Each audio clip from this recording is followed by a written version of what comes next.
Popote pale ulipo na kusalimu salam na nakualika moja kwa moja kwenye matangazo ya Papo Pasi na Shaka. Hujambo, niruhusu ni kusalimu salam kwa kusema maamkuzi mema na mbawazi utokayo kwa mzee Mkwawa Ziwa Alieni. Pasi na shaka ni mzima wa afya tele. Iwapo afya imekuwa shakani, basi mimi nakuombea kwa Jalali mwenye enzi na ulimwengu wake, maliki na sultani wa dunia yote, mwingi wa jaza na jezuo, uweze kurejelea uzimani. Karibu sana kwenye kipindi cha Viwanjani, kipindi maridhawa kabisa ambacho huwa kinaangazia taarifa kede za kimichezo na burudani ambazo zimesheheni kunako viunga na madimba mbalimbali ya kimichezo. Machache kati ya mengi ambayo tutakwenda kuiangazia hii leo ni pamoja na leo Disemba 17 kwenye michuano ya Carabao Cup hatua ya robo finali tutashuhudia Man City dhidi ya Brentford majira saa 4 kamili za usiku kupitia Azam TV, burudani kwa wote. Mbali na hapo, pia miongoni mwa yale ambayo hii leo utashuhudia kwenye Carabao ni pamoja na Newcastle United dhidi ya Fulham majira saa 5 dakika 15 za usiku. Lakini kama hiyo haitoshi, Yanga Princess watashuka dimbani dhidi ya Alliance Girls saa 1 kamili za usiku, uwanja wa Azam Complex Chamazi, Dar es Salaam. Mechi nyingine ni kati ya Napoli dhidi ya AC Milan kwenye michuano ya Coppa Italia. Hii itakuwa ni siku ya kesho majira ya saa 4 kamili za usiku. Lakini kama hiyo haitoshi, tutautazama mchezo kati ya Bologna dhidi ya Internazionale Milan kwenye mchuano wa Coppa Italia saa 4 kamili usiku, na hii itakuwa ni kesho kutwa tarehe 19.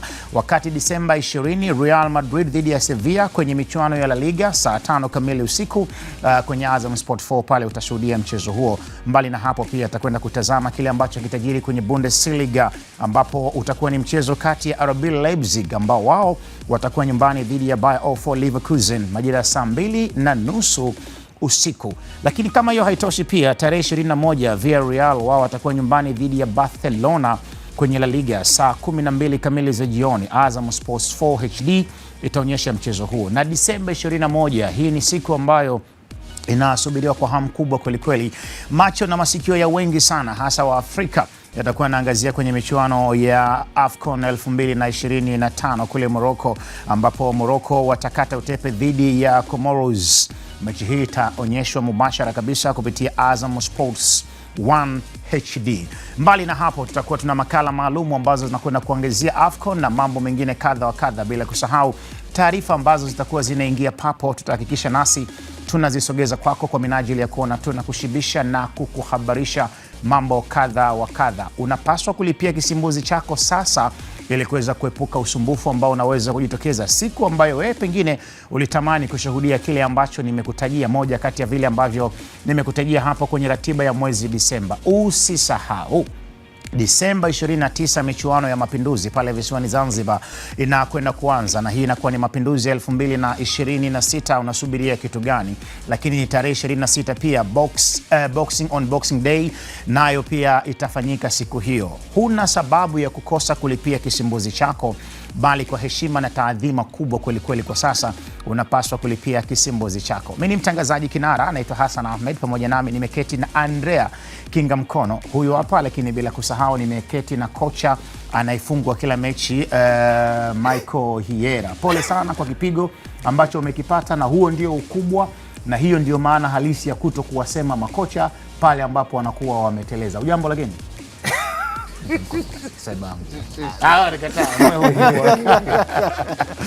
Wana hawa ndio wachambuzi ambao nimejaliwa kuamka nao hii leo asubuhi, na tutaketi nawe tukiamini kabisa tunakwenda sanjari kutokea sasa mpaka mishale ya saa 6 kamili juu ya utawi, tukihakikisha tumekushibisha taarifa mbalimbali za kimichezo ambazo tumezikusanya leo kwenye gaya letu adhimu kabisa. Baadaye huenda tukaungana pia na Idi Nonga kuja kukujuza taarifa mbalimbali, lakini pia tutaungana jopo lingine la wachambuzi kina Bayona Sharifu na wengineo, iwapo leo watapata nafasi na fursa ya kuja kuketi kwenye gaya hili adhimu kabisa na mtangazaji kinara Andrea Kinga Mkono. Kocha anayefungwa kila mechi, na ndio maana amekasirika. Hatimaye jana akafungwa tena. Anapanga kushusha timu. Na alikuwa anashadadia aondoke. Una nini wewe? Hiyo timu gani? Kocha, pole. Hiyo timu gani imefungwa kila siku? Una kibarua kizito kutaka dunia kuwa kama kijiji. Timu yetu haijafungwa kila siku kaka. Pole sana kaka. Timu imecheza mechi 3. Takwimu za mechi. Timu imecheza mechi 3. Ngoja. Lakini jana umechezea. Kwenye mechi 3 ambazo timu imecheza. Jana umechezea. Kwenye mechi 3 umeshinda? Jana umefungwa. Imeshinda mechi 1.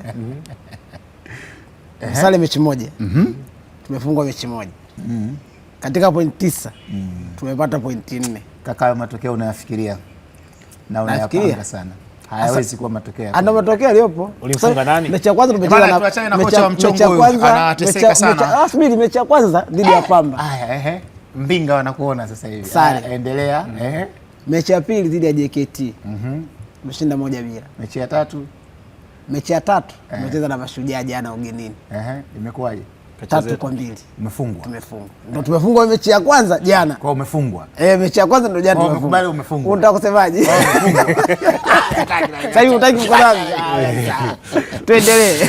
Bwana, Man City leo dhidi ya Burnley, walau kwa uchache kidogo tu tugusie uhondo Brentford na sio Burnley. Brentford saa 4:30 usiku kwenye michuano ya Carabao Cup. Andrea Kingamkono, mechi ya namna gani hii?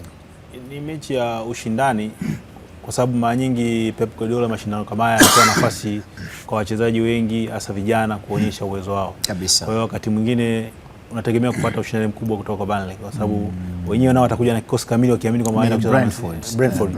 Unategemea kupata ushindani na namna hiyo kwa sababu mara nyingi hao wakija na vijana au wengine wanakuja kamili. Umeona? Kwa sababu wao wanatoa nafasi kwa wale wachezaji ambao labda walikuwa bench kwa muda mrefu, wametoka kwenye majeraha, wanataka kurudi uwanjani. Kwa hiyo mashindano kama haya wengi ndio wanawatumia kuwapa nafasi waonyeshe vipaji vyao. Kwa mechi ya ushindani. Fulham bingwa mtetezi anarudi uwanjani kwa hatua ya robo finali, anatafuta kufika kile ambacho alikifikia kwenye msimu uliopita.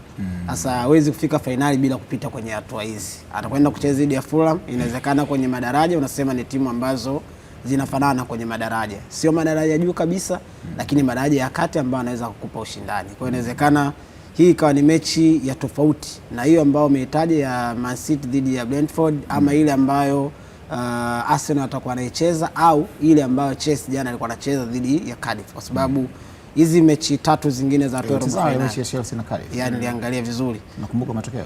Yes. Chelsea ameshinda goli 3-1. Basi vizuri kabisa. Kwa hiyo unaweza kuona hii ya Fulham dhidi ya vizuri kabisa. Sema unashangaza, unakunja sana mikono. Nasikia kwenye hali ya utofauti. Nafanya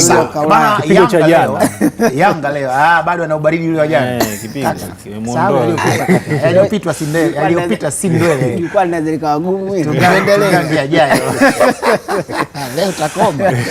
Bana, Yanga Princess leo wanashuka dimbani dhidi ya Alliance Girls saa 1 kamili za usiku. Hii ni mechi nyingine dume kweli kweli kwenye ligi ya wanawake Tanzania.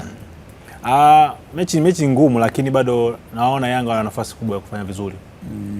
Nilivyoona kwenye mechi zao za ngao ya jamii na msimu walivyoanza, wana nafasi kubwa.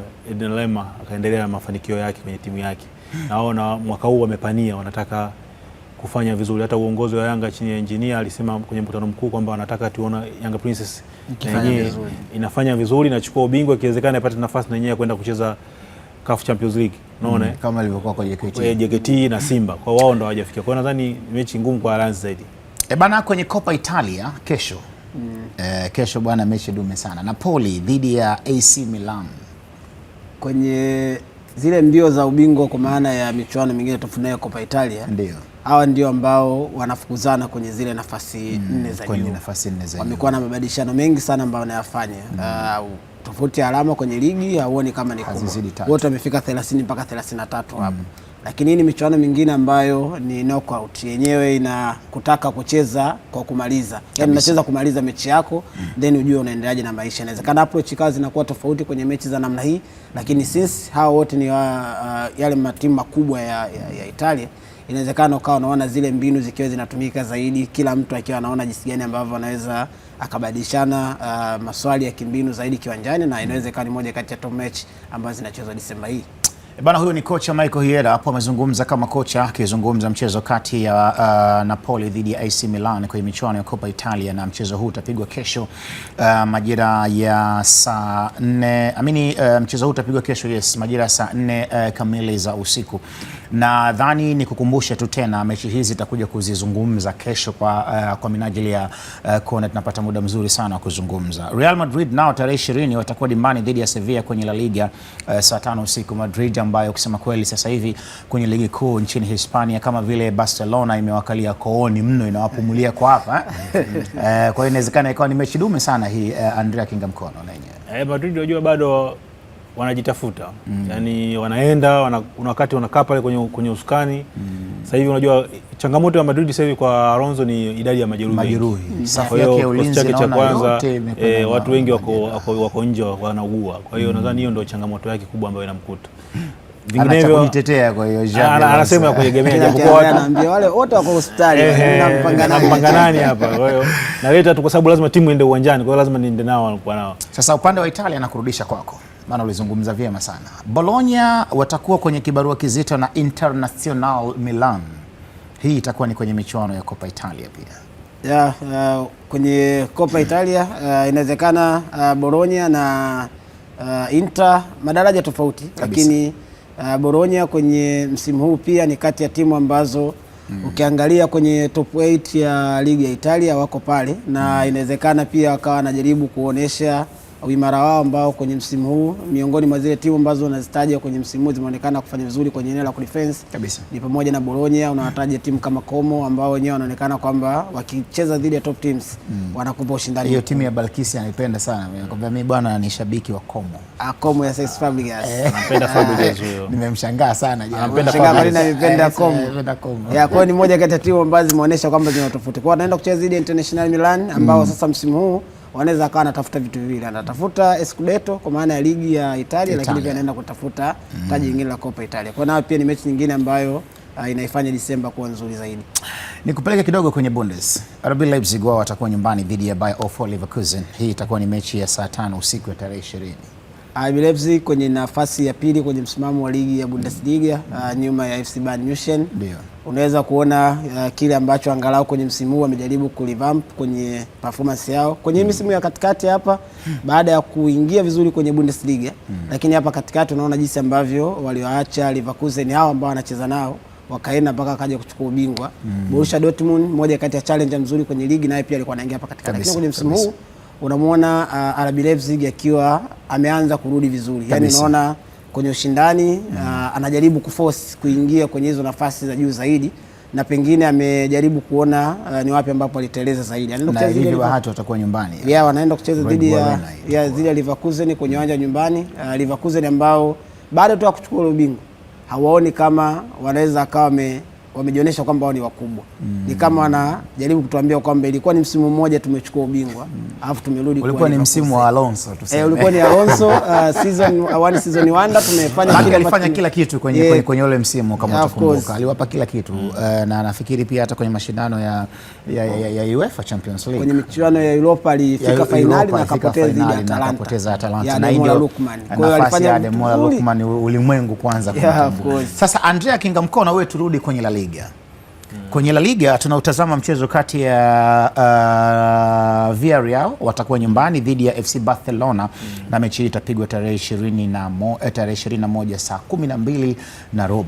Manyambizi wana timu nzuri sasa. Villarreal manyambizi wa manjano wana timu nzuri ambayo inaonyesha ushindani kabisa, lakini mara nyingi mbele ya Barcelona wanashindwa kufua dafu.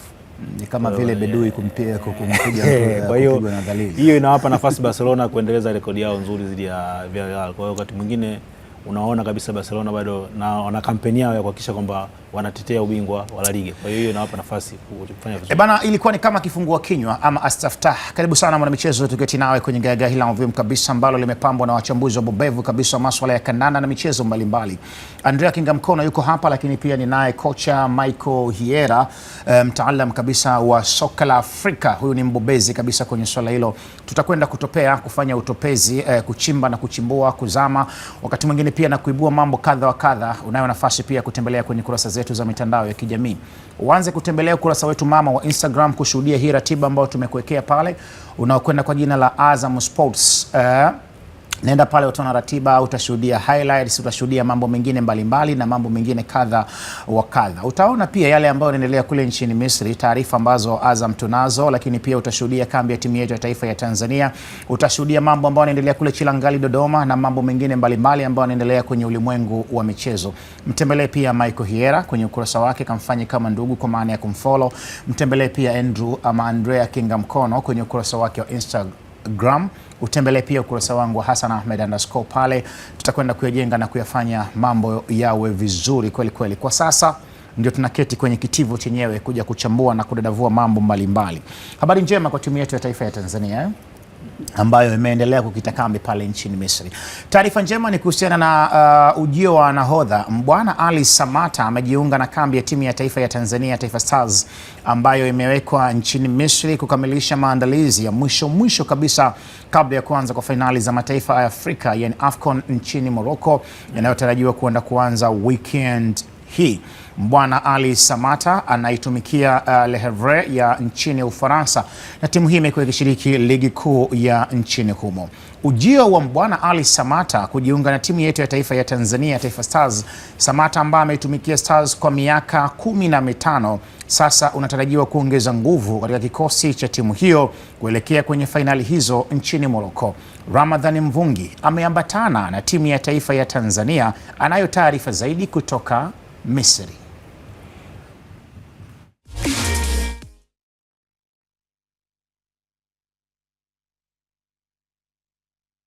Taarifa ya Mvungi itakapokuwa imekaa sawa tutakuja naye, lakini pasi na shaka ni taarifa njema sana kwetu, na Mvungi bila shaka yuko tayari kutujuza undani wa taarifa hii ya kuwasili kwa nahodha Mbwana Ali Samata.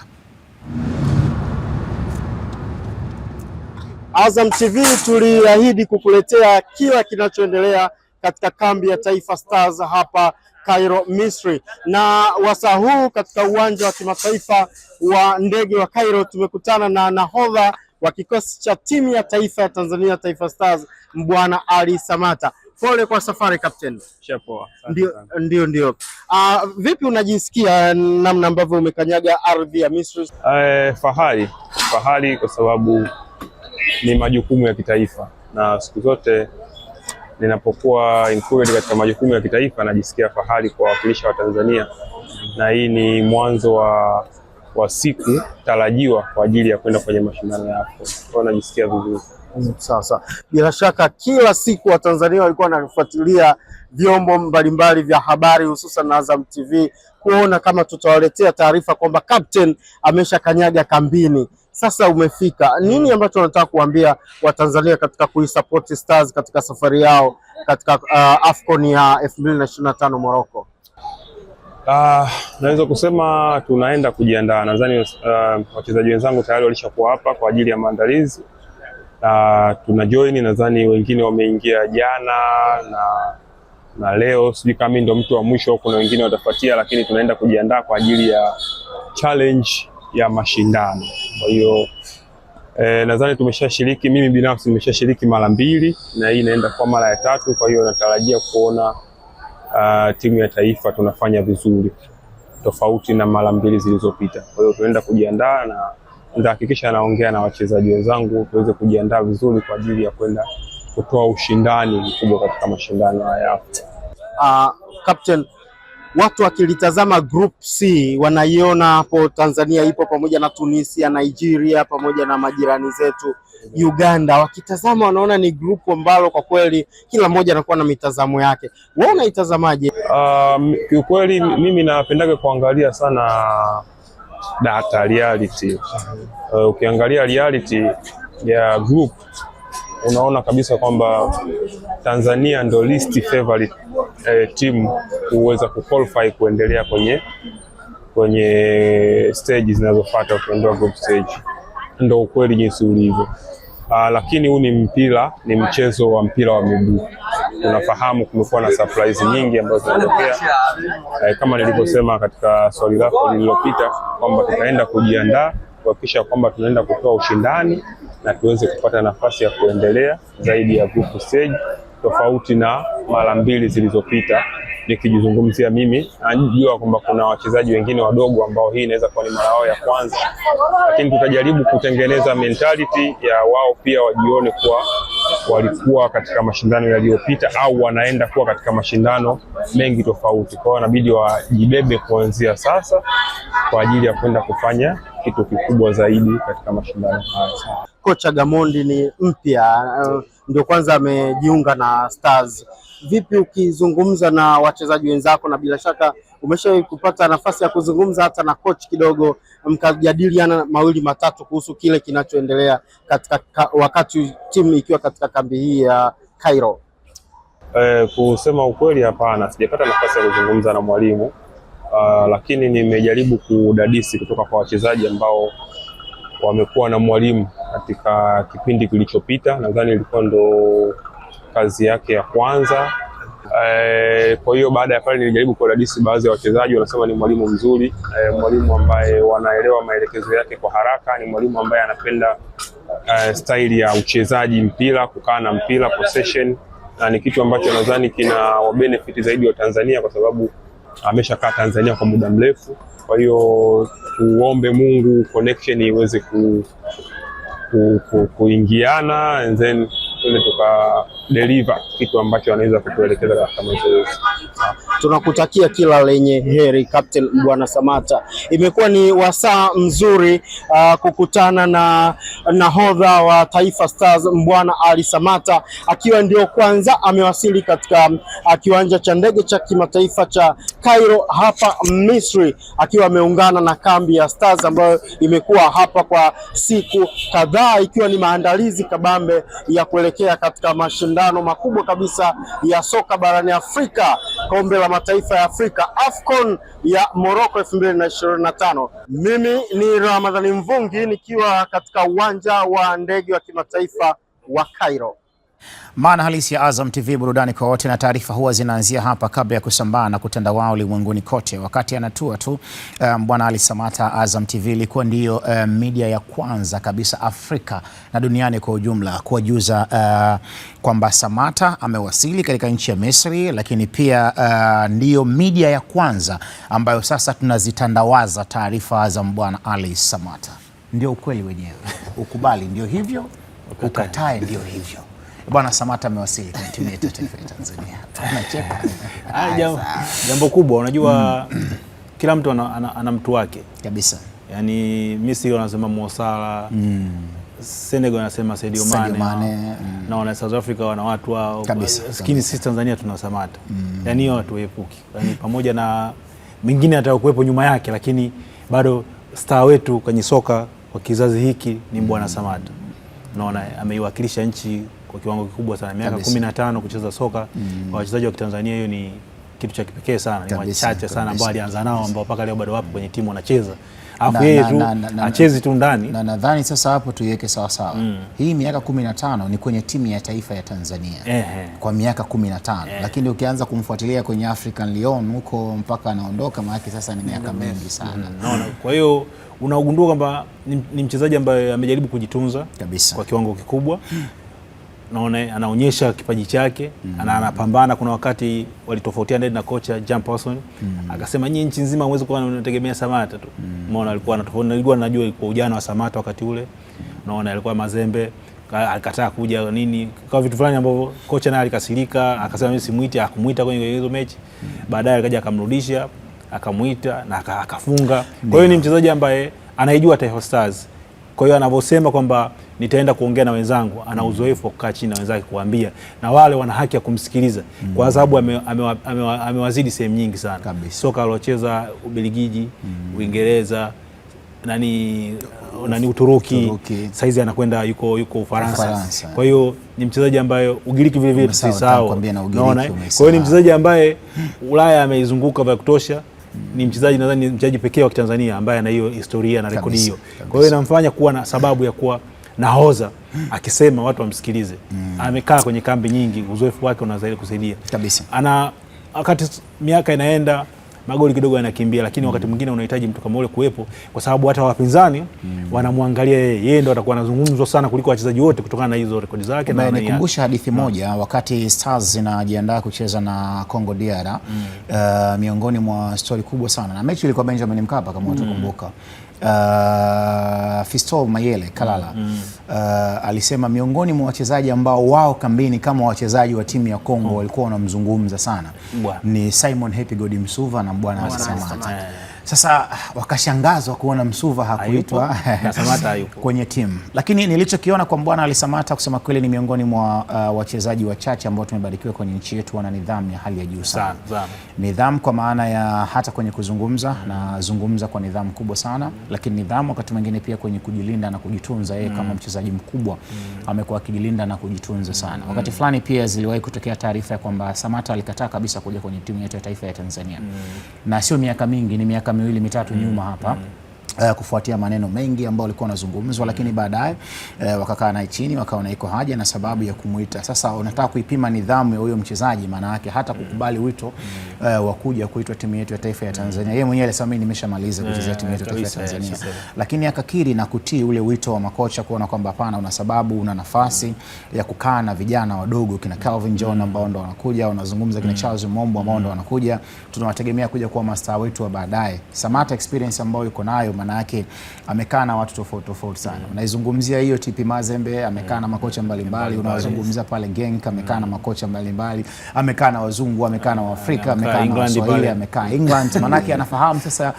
tamaduni na tabia za watu wengi sana. Ujio wa Samata kwenye timu yetu ya taifa ya Tanzania unaongeza nini kocha? Yani top player ambaye katika mazingira yoyote yeye anabeba ile picha ya soka la Tanzania kwenye ngazi ya timu ya taifa.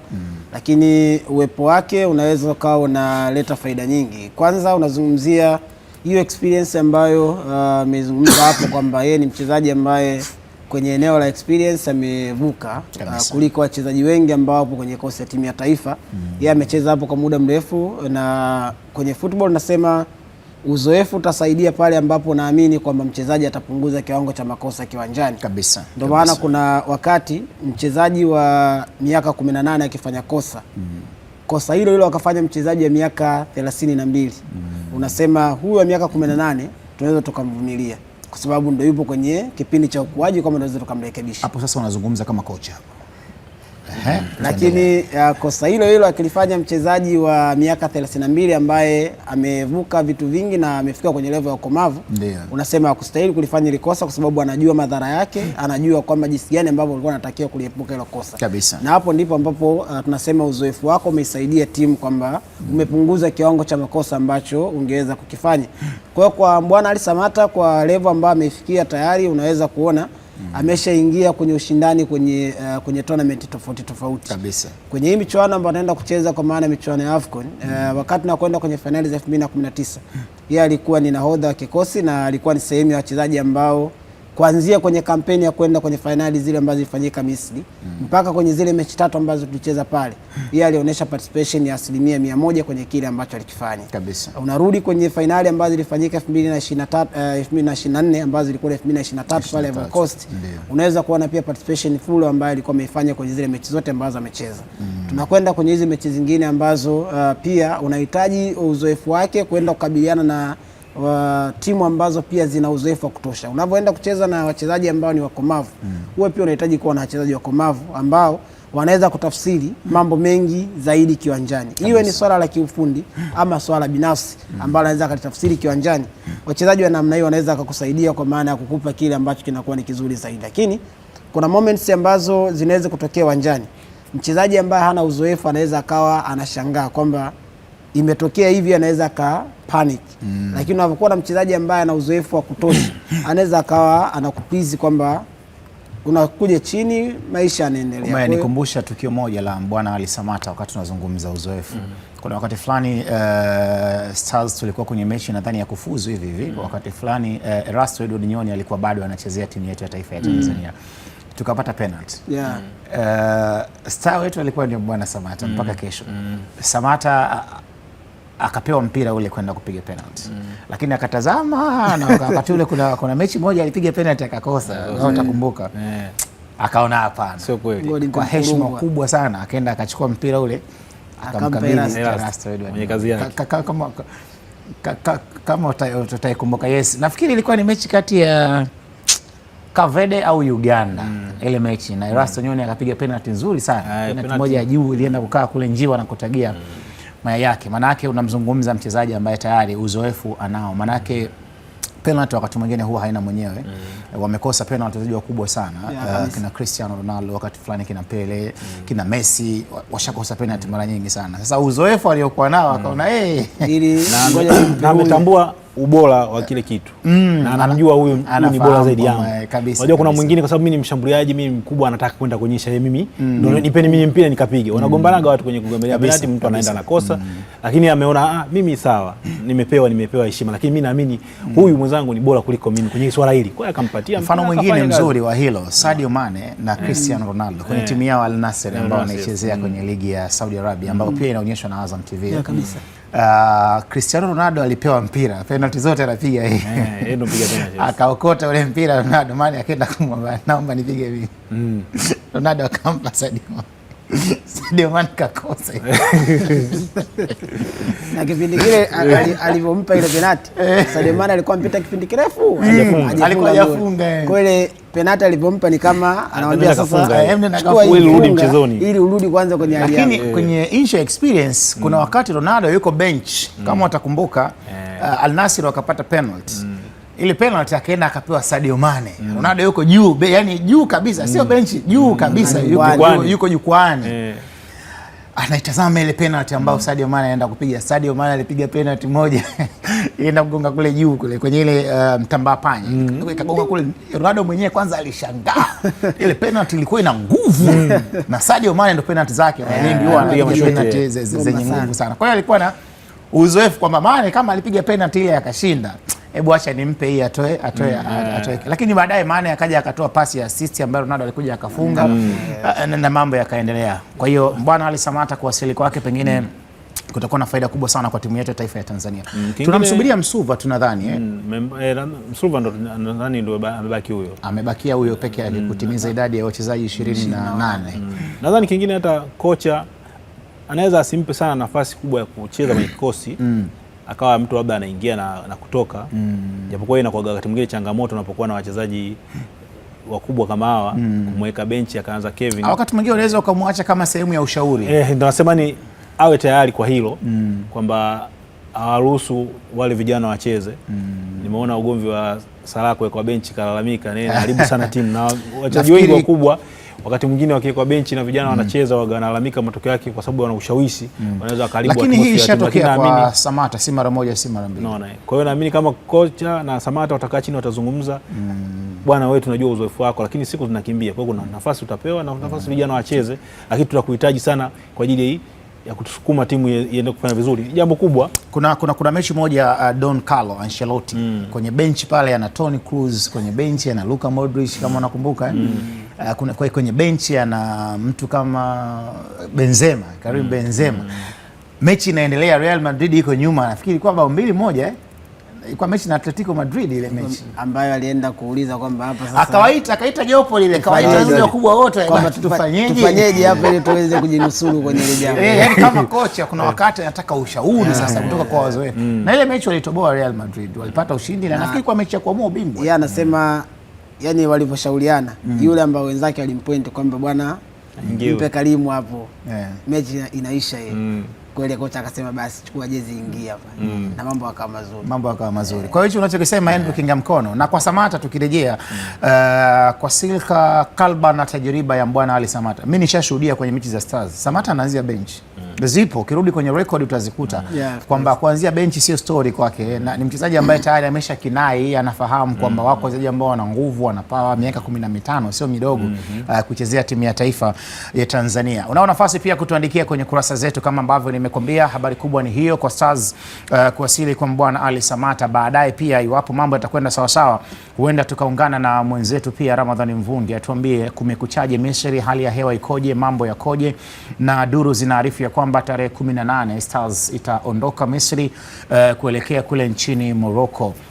Kwa hiyo macho na masikio ya wengi hivi sasa bado yako huko kuona kile ambacho kitakuwa kinajiri na kuchukua nafasi. Iwapo mambo yatakwenda sawa sawa, tutaungana na mwenzetu Ramadhani Mvungi tena, lakini pia tunaweza tukaondoka hapo tukaenda Afrika Kusini na kwenye pia tuone mambo yatakaje, kuweza kuzungumza na Fortunatus Kasomfi kuweza kuona hali halisi ya mambo ikoje, nini kinaendelea na mambo mengine mbalimbali. Lakini kwa sasa moja kwa moja tuangalie tuangalie kile ambacho kinaendelea. Andrew Kingamkono, Stars imeshakamilisha takriban wachezaji wote ambao wameitwa na kocha Miguel Gamondi. Ameitwa Samata, anasubiriwa tu Msuva, na kwa taarifa ambazo ziko chini ya kapeti muda wote kutoka sasa Msuva atakuwa anawasili pale Misri. Unaitazama Stars ya namna gani kwenye finali za AFCON msimu huu, kocha akiwa ni Miguel Gamondi? Watakwenda kwenye kundi walisia, wanaonekana wapinzani wake ni bora kuliko yeye. Umeona kwa takwimu za FIFA na nini, wako bora na wachezaji wengi wanaocheza nje kuliko ambao wako kwenye Costa Taifa Stars. Sawa. Kwa hiyo Gamondi kwanza mwenyewe amebashiri kwamba anajua ubora wa wapinzani wao. Sawa. Kama mtu ashajua ubora, maana kwamba sasa yeye anatafuta namna gani ya kupambana na ubora wa wapinzani wao. Anatafuta madhaifu yao ili aweze kujua na anachukua vipi hizi mechi. Kwa hiyo Gamondi kwanza, pamoja na tabia yake ya kupenda kucheza soka la kushambulia, lakini anajua kwamba ana wajibu moja kuhakikisha kwamba nikae na mpira, kwa sababu mbinu nzuri ya kujilinda ni kukaa na mpira. Umeona? Je, wachezaji wake wana uwezo kukaa na mpira? Hilo ni swali ambalo yeye atajiuliza na ataona. Kwa hiyo tunataka tukae na mpira tujilinde. Je, vijana wangu wanaweza kukaa na mpira muda mrefu? Kama ndio, basi ataamua kwenda kucheza mchezo huo. Sasa zitacheza sana pasi nyingi ikiwa ni sehemu ya kujilinda kabisa. Lakini kama sio, basi atasema basi jamani, tutakwenda kushambulia kwa mpango maalum. Muda mwingi tutakaa nyuma, tutashambulia kwa wakati unaostahili. Ili kwanza kwenye timu siku zote ni kupunguza idadi ya magoli ya kufungwa. Kwa sababu kwenye mashindano haya ukifungwa magoli mengi au ukifungwa inakuondolea sifa ya kwenda hatua inayofuata. Kwa hiyo malengo ni kufuzu hatua inayofuata. Lakini tunafanyaje? Tunakaa nyuma, tunashambulia kwa wakati. Msumbiji hapo. Umenikumbusha habari za Msumbiji. Msumbiji wao wanaishiaga tu kwenye hatua yao ya makundi, basi shughuli inaisha. Na ukiangalia idadi ya magoli waliofungwa na waliofunga wao. Kwa hiyo unaona, kwa hiyo hiyo ni kitu ambacho Gamondi atakuja nacho. Hata ukimsikia mazungumzo yake sana, anasema bwana, najua wapinzani wangu wako bora, najua wachezaji wangu walivyo, viwango vyao. Kwa hiyo mimi naamini kwamba nitakwenda kwa mpango ambao utakuwa bora zaidi wa kuhakikisha kwamba hatutoruhusu magoli mengi ya kufungwa, na sisi tutatumia nafasi zile ambazo chache tunazozipata. Na hiyo ndio changamoto kubwa ya Stars, kufunga magoli. Kwenye mechi iliyopita dhidi ya Iran, dhidi ya nani alicheza na Iraki. Tulipata magoli 3 kwa mara kwa baada ya muda mrefu tukafunga magoli 3. Kwa hiyo nadhani anabidi washambuliaji wake na safu ya kiungo kwenda mbele itumie nafasi chache ambazo watakuwa wanapata. Hiyo ndio siri ambayo itamsaidia kwamba kutumia nafasi chache ambazo wanapata, na vile vile mabeki kupunguza makosa, yale makosa ya mtu mmoja mmoja na makosa ya kitimu. Yale si mtu kamrukia mtu, zile inabidi zipungue. Ya watu wanajisahau kwenda, akili zinaondoka mchezoni, hizo zipungue. Kwa hiyo hivyo ni vitu ambavyo Gamondi jana nimsikia anazungumza, anasema anapitia video za wapinzani wake na kuzisoma vizuri na kuangalia madhaifu yao. Hata nilikuwa naangalia kwenye mechi ya jana Nigeria na Misri. Nigeria imeonekana kwamba ina changamoto kwenye safu yao ya ulinzi. Haiko makini. Sio mtego.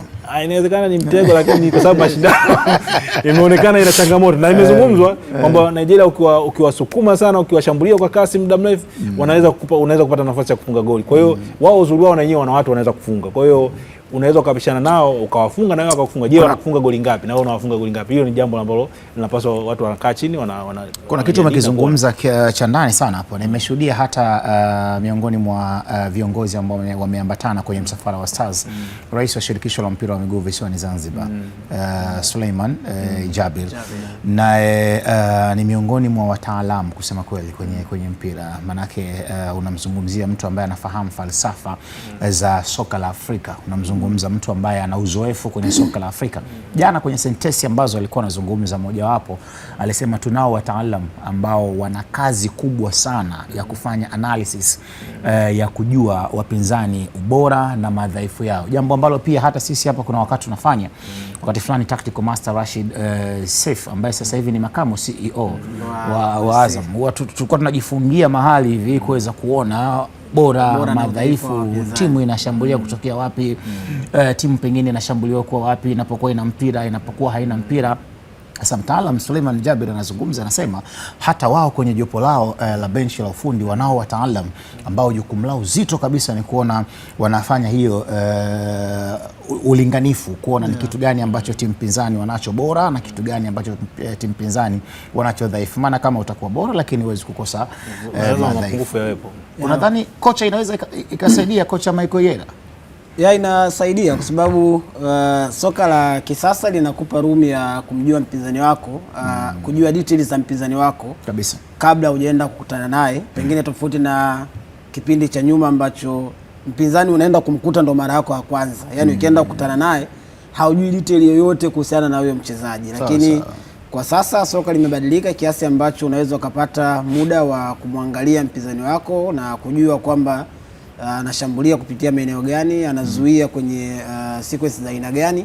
Na unaweza ukapata room ya kuangalia hata zaidi ya mechi 3 ambazo zinakupa uhalisia, kwa sababu ukisema umsome mpinzani kwa mechi moja inawezekana vitu vilikuwa vinatokea kwa bahati mbaya kabisa, lakini ukiona kitu kinafanyika kwa mazoea, yani kinarudia mara nyingi zaidi, unasema hii ndio tabia yao. Kwa hiyo kwa technical staff ya Taifa Stars unaweza kuona kwamba kwanza uwepo wa Miguel Gamondi mwenyewe ambaye ni mmoja kati ya watu ambao kwenye kile ambacho amekionyesha anaonekana ni mmoja kati ya watu ambao anaweza kusoma vizuri wapinzani, lakini kwenye ile timu ya wataalamu kwenye benchi la ufundi unaona ameambatana na mmoja kati ya video analyst ambao anafanya nao kazi pia akiwa na Singida Black Stars. Maana yake ni kwamba yeye anaamini kwamba kupitia huyu taarifa zinaweza zikawa ni bora zaidi kumfikia yeye, kwa sababu wakati mnatengeneza kitu kwenye benchi la ufundi, mwalimu ndio mtu wa mwisho mwenye maamuzi. Ndio mwalimu. Nakuelewa kocha. Nakuelewa kocha. Chochote ambacho nyinyi mtakuwa mnamfeed, yeye ndiye ambaye ataamua finally kwamba tunaenda na kipi. Unawezekana mnakuelewa sana. Mnawezekana mkamshauri vitu vingi ambavyo nyinyi mnatamani vifanyike, lakini finally yeye ndiye ambaye anaamua. Lakini unaweza kaelewa kwa nini Gamondi ameamua kuambatana na watu ambao anafanya nao kazi kwenye klabu ya Singida Black Stars. Ni kwa sababu ile lugha yao ya mawasiliano tayari imeshakaa kwenye njia ambayo ni sahihi zaidi, kwamba anajua huyu akiniambia hivi mimi natakiwa kureact kwa namna gani. Na wale pia wasaidizi wake anajua kwamba uwasilishaji wa taarifa hii ninatakiwa kuifikisha hivi ili ifanyiwe kazi kwa namna hii. Kwa hiyo kwenye hiyo bondi ambao wameshaitengeneza tayari, inaweza ikana kupa majibu mazuri kwamba tutaenda kuwasoma wapinzani wetu ile pre-match analysis ambayo tutakuwa naifanya sisi ili tujue kwamba tunaenda kucheza ile ya Tunisia, jinsi ambavyo timu inacheza. Tukiangalia mechi 4-5 ambazo amecheza kwa mazoea yao, ni sehemu gani ambayo alikuwa anashambulia zaidi, sehemu gani ambayo alikuwa anazuia kwa ufanisi zaidi, lakini kuna sehemu ambazo tutakuwa napata ile loop ya kuona kwamba hapa kuna weakness ambazo sisi tunaweza kuzitumia, tukaintroduce watu ambao wanaweza kuzitumia hizo ambazo zinaonekana kuwa ni madhaifu kwenye hiyo timu na kupata kitu ambacho kitakuwa ni kizuri. Kwa hiyo nafikiri kwenye hiyo engo ambao ameigusia kwamba uwepo wa watu ambao anaweza akawa na isoma mechi kwa ufasaha zaidi, kuanzia kwa mkuu wa msafara ambaye amezungumzia swala hili, inawezekana haya mawasiliano ya karibu ambayo Miguel Gamondi anayo pamoja na wasaidizi wake wanaweza akawa nampa taarifa sahihi zaidi kuhusiana na wapinzani, lakini wenyewe pia kwenye uwasilishaji wa hicho ambacho anaenda kufanya na kufikia maamuzi ya mwisho inawezekana ikawa ni kitu ambacho kinaweza ikatusaidia kwa kiasi kikubwa. Umezungumza kama kocha, na leo ndo nimegundua kwa nini jana mlipoteza, na umekuja hapa ukiwa na simanzi na huzuni kubwa kweli kweli. Mikono yako umetoa kifuani baada ya kukuchachawiza sana, kukuvuruga vuruga na maneno yako hapuani. Baada ya haya maelezo unayonipatia, kuna kazi ya kufanya na yule video analyst wako. Kuna kitu hamjakifanya sawa sawa, ndio maana jana mlipoteza mchezo. Au wewe unasemaje? Hajapata nafasi ya kuona nani mashujaa vijana. Maana ni Michael Hiera, ni kocha huyu kwa sasa, yupo kwenye mafunzo ya ukocha, na kwa sasa yupo kwenye mafunzo yale ya vitendo, si ndio bwana? Kocha ambaye kila mechi anapoteza, jana anapoteza. Nimekitazama kikosi cha Stars. Najaribu kutazama kwenye eneo la kulia na eneo la kushoto, walinzi ambao wameitwa. Nimemwona Haji Selemani Mnoga miongoni mwa wachezaji ambao wameitwa, na ni versatile player ambaye ana uwezo wa kucheza nafasi zaidi ya moja. Kuna wakati unamwona anacheza kama mlinzi wa kulia, kuna wakati unamwona anacheza kama kiungo mkabaji, lakini kuna wakati pia unaweza ukamwona anacheza kama center back kwa maana ya mlinzi wa kati.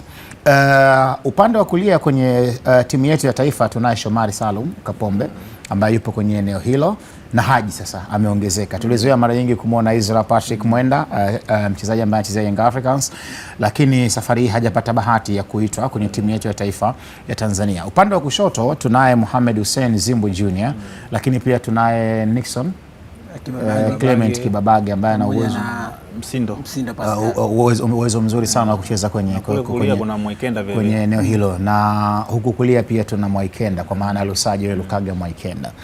Ujio wa hawa wachezaji ambao wametoka nje ya mipaka ya Tanzania, kwa mfano huyu Haji Mnoga anacheza England na Tarin Al Arakia naye anacheza kule England.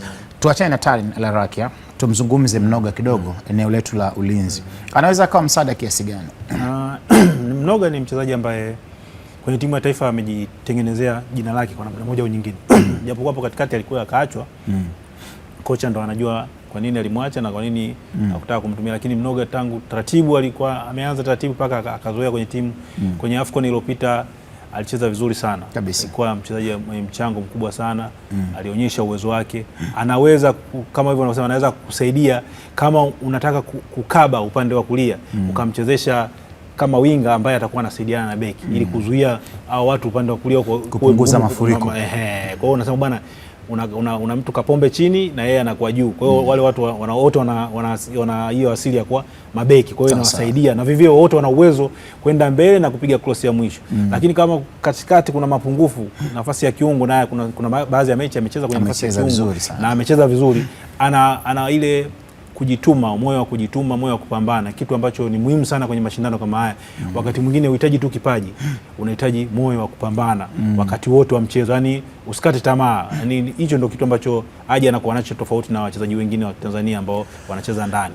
Kwa hiyo hiyo inamsaidia kwa sababu yeye anajua ninatoka huku, nataka niwaonyeshe kitu, na vivyo inamsaidia yeye kule kwenye klabu yake.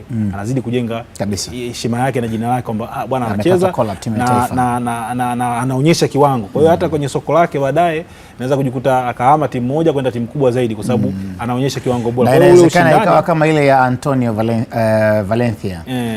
Antonio Valencia yeye alikuwa anacheza kama winga mshambuliaji, lakini baadaye Sir Alex Ferguson akaja akambadilisha, akamwambia wewe kutoka sasa una hata Kapombe alikuwa anacheza katikati, wakati anaanza kucheza. Alikuwa anacheza katikati. Baadaye makocha ndo akampeleka pembeni. Hata Aishi Manula kuna wakati naambiwa alikuwa striker, alikuwa mshambuliaji. Wakati upo K1 huko Morogoro. Lakini baadaye akaja akabadilika. Ulikuwa kuna wakati fulani pia ilitaka kumkuta Chesambi, Lada Kijuma Chesambi kwa kocha Fadlu Rahman Davis. Kutoka kucheza winga mpaka kuja kuanza kuchezeshwa eneo la ulinzi. Kama alivyo kwa Jimson Mwanuke ambaye sasa ameama kabisa kujua anacheza full. Na anacheza vizuri sana. Na enjoy kucheza. Sasa kwa taarifa yako ni kuarifu tu ya kwamba hata Pascal Gaudens Msindo huyu alikuwa ni kiungo mzuri tu na alikuwa anauchezea sana mpira. Yaani naweza ukasema ana usanifu. Hichi ni Kiswahili cha ndani kabisa. Sio msanifu majengo, ana usanifu. Yaani anaufanya vile ambavyo anataka mpira. Huyu Pascal Gaudens Msindo. Lakini sasa hivi kaambiwa chukua mbavu yako huko. Na hata mwanzo ukisikiliza historia ya Pascal Msindo anakuambia kocha Kim aliteseka sana kwenda kumbadilisha kutoka Pascal ambaye alikuwa na uwezo wa kusanifu mpira na sio msanifu majengo au ujenzi mpaka akaja akawa huyu beki ambaye tunamwona hivi sasa. Kocha, nataka nifahamu pia kwa upande wako ujio wa Haji Mnoga ambaye kiasili yeye anacheza katika maeneo tofauti tofauti. Anaweza kucheza kama mlinzi wa kulia, anaweza kucheza kama mlinzi wa kati, anaweza kucheza kama kiungo mkabaji. Kunaweza kukaa kuna faida kwa timu yetu, na pengine mwalimu aliona nini kwake mpaka anamuita kwenye timu yetu ya taifa ya Tanzania? Kwenye call up ya national team unasema kwa mfano kama hivi tunapata room ya kuita wachezaji 23 mpaka 28. Lakini kuna muda ambao mwalimu anafurahia zaidi kuwa na wachezaji ambao unasema nimeenda na wachezaji 28 lakini ndani yangu naona wachezaji 32. Kwa maana kuna mtu ambaye unamuona kwamba huyu hata kama itatokea wachezaji wengine wameumia hapa hata watatu, bado naweza nikamfix kwenye eneo lingine na akafiti. Hapo unazungumza kama kocha sasa. Tuendelee kocha. Tuendelee. Kwa hiyo kuna moments ambazo hata kwenye uchaguzi wa kikosi inawezekana kwa mfano cheka kwanza. Cheka kwanza. Ngoja kinadharia wewe nikutizama au unaonekana kocha. Atafika mbali. Lakini uwanjani kwenye selection ya kikosi, hata kwa mfano ukiwa unafundisha kwenye ngazi ya club. Ndio. Let's say mna mechi ambazo mnasafiri kwenda mkoani au kwenda sehemu nyingine tofauti na nyumbani ambapo mnacheza. Ndio. Mna list ya wachezaji, let's say mnatakiwa kusafiri na wachezaji 18. Sawa sawa. Unaweza ukawa na mchezaji ambaye anacheza vizuri sana kwenye namba 7. lakini kuna mchezaji ambaye anaweza akacheza vizuri sana kwenye namba 7, namba 8 na namba 10. Unaweza ukamwacha mchezaji ambaye anacheza namba 7 peke yake ukasafiri na mchezaji ambaye anaweza kucheza namba 7, namba 10 na namba 8. Kwa nini? Kwa sababu unaamini kwamba chochote ambacho kitatokea kwenye timu, huyu anaweza akaenda kufix kwenye eneo ambalo kutakuwa na gap kuliko kwenda na mchezaji ambaye anaweza akafiti kwenye nafasi moja peke yake. Kwa Haji Mnoga inawezekana kwenye hilo ambalo yuko nalo inaweza ikawa namuongezea kitu cha ziada wakati ambao mwalimu anaandika list ya wachezaji ambao anatumika kwenye mechi, kwa sababu tumeenda wachezaji 28, lakini sio kwamba kila mechi utatakiwa kutumia wachezaji 28. Mechi nataka wewe kutumia wachezaji 11 ambao wanaanza na wachezaji wale wa akiba ambao wanawekwa kikanuni, let's say ni 9 ama wachezaji 8. Maana kuna wachezaji bado wanabaki jukwani. Lakini ukiwa na mchezaji wa namna hii, kwanza faida ambayo mchezaji binafsi anaipata ni kwamba yeye anakuwa na uhakika kwamba mimi kwenye kila mechi nitakuwa ni sehemu ya wachezaji ambao watahusika na mchezo. Yaani katika wale wachezaji ambao let's say 19 ambao watahusika na mechi ama 18 ambao watahusika na mechi kwa siku husika, mimi nitakuwa ni miongoni mwa wachezaji ambao nitakuwa kwenye hiyo list ya wachezaji ambao watakwenda kwenye mechi. Kwa nini? Kwa sababu kuna muda inaweza ikatokea jambo uwanjani mimi nikaingia kwenye nafasi ambayo ninaenda kucheza. Kwa kile ambacho Haji Mnoga amekifanya, of course mwanzoni wakati introduction ya wachezaji ambao wanacheza nje ya Tanzania ambao kiasili ni wa Tanzania lakini mwanzoni walikuwa hawapati hizo call up kwenye national team. Haji Mnoga kwenye ile list ya wachezaji wa mwanzo ambao alikuwa anaingia alikuwa ni miongoni mwa hawa wachezaji. Kuna mechi moja alicheza kwenye nafasi ya center back, hakuwa na mambo mazuri sana. Mechi iliyofuata akaenda akacheza full back ya kulia. Ukaona unasema yes, kumbe anaweza akacheza pale kwenye eneo la center back, lakini anacheza pia kwenye eneo la full back vizuri. Kuna mechi pia ile kuingia katikati akaenda kucheza kama namba 6. Kwa unaweza kusema huyu ni mchezaji ambaye kumbe ukimpa tu majukumu yoyote kiwanjani kwa maelekezo ambayo mwalimu anataka yafanyie kazi, anaenda kutimiza kwa vile ambavyo anataka. Pengine na kuna mechi anacheza kama winga. Inawezekana moja kati ya vitu ambavyo vinamsaidia wenzetu ambao wanacheza kwenye mpira wa Ulaya, kwa hasa kwa soka la sasa, wanaamini na wanajua kwamba mpira wa kisasa unahitaji zaidi, kwa sababu mpira sasa hivi unatakiwa tu kubali kwamba talent sio kila kitu. Mpira wa sasa unahitaji wewe kukubali kuwa kama roboti. Yaani utuma zaidi. Yaani ukubali kwamba mimi kuna muda nitakuwa kama nachezeshwa yani. Kwamba mwalimu ndo anataka ukimbie, wewe ni fullback lakini usivuke mstari wa katikati. Sawa. Ukitokea ukavuka, mwalimu anaweza akakufokea mpaka ukasema kwamba mimi mbona nimekosea, kosa gani ambalo kama ambavyo unakumbuka Zinchenko wakati anaondoka Manchester City anaenda Arsenal. Zinchenko ni mchezaji mzuri sana, lakini kuna siku ambayo aligombana na Pep ni kwa sababu tu alishindwa kufuata maelekezo yake. Kwamba mimi nimekuambia wewe usivuke kwenye mstari wa katikati, wewe unataka kuvuka mstari uende ukapiga cross. Kwa hiyo kuna muda ambao mchezaji ukikubali kutumika kama robot kwamba mimi nitakuwa controlled na kile ambacho technical staff itakuwa inaniambia, inawezekana ukawa na fit kwenye timu hii. Kwa hiyo Mnoga inawezekana kwenye hiyo faida ambayo yuko nayo kwamba ameshajua kwamba kwa sababu tumepita kwenye academy tumefundishwa vitu vingi, kwamba mwalimu atakachokuwa anakitaka kwa wakati husika mimi nakwenda kukifanya, inaweza kaa inamsaidia zaidi. Sasa kocha anamkumbusha pia Andrea Kingamkono wakati fulani wa Sir Alex Ferguson pale Manchester United, kuna mchezaji aliyekuwa anaitwa Gary Neville na Philip Neville.